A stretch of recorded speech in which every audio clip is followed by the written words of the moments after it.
ഇന്ന് ഞാൻ പോകുന്നത് ഖത്തർ ഇന്ത്യൻ പ്രവാസി അസോസിയേഷന്റെ ഒരു പ്രോഗ്രാമിലേക്കാണ്. ഈ പ്രോഗ്രാമിന് ഒരു പ്രത്യേകതയുണ്ട്. ഞങ്ങളുടെ പ്രിയപ്പെട്ട ജോപ്പച്ചേട്ടന്റെ 40 വർഷത്തെ പ്രവാസം QIPA അദ്ദേഹത്തിന് ഒരു സർപ്രൈസ് കൊടുത്ത് ആഘോഷിക്കുകയാണ്.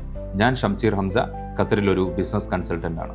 ഒരു വ്യക്തിയുടെ ബർത്ത്ഡേയോ അല്ലെങ്കിൽ മറ്റെന്തെങ്കിലും ആനിവേഴ്സറിയോ സുഹൃത്തുക്കളും അവരെ ഇഷ്ടപ്പെടുന്നവരും അവർ പോലും അറിയാതെ ആഘോഷിക്കുന്നുണ്ടെങ്കിൽ ആ വ്യക്തി അവർക്ക് എത്ര പ്രിയപ്പെട്ടവനായിരിക്കണം. ഖത്തറിലുള്ളവർക്ക് ജോപ്പച്ചേട്ടനെ അറിയുന്നവർക്ക് ജോപ്പച്ചേട്ടൻ എന്നും ഒരു പ്രിയപ്പെട്ടവനാണ്.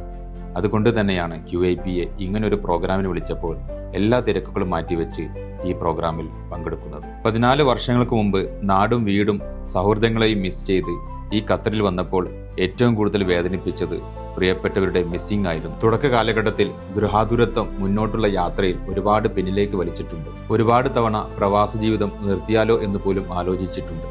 പക്ഷേ ഒരു ജീവിതം കെട്ടിപ്പടുക്കുന്നതോടൊപ്പം പുതിയ സൗഹൃദങ്ങളെ ഉണ്ടാക്കുന്നതിലും ശ്രദ്ധ കൊടുത്തതുകൊണ്ട് എനിക്ക് ഇവിടെയും ജോപ്പച്ചേട്ടനെ പോലെ ഒരു വിളിപ്പാടകലെ എന്തിനും ഏത് പ്രതിസന്ധിയിലും കൂടെ നിൽക്കുന്ന ഒരുപാട് സൗഹൃദങ്ങളുണ്ടായി. അത് വെറും സൗഹൃദങ്ങളാണോ അതോ ഒരു കുടുംബമാണോ എന്ന് പോലും സംശയിക്കുന്ന തരത്തിൽ.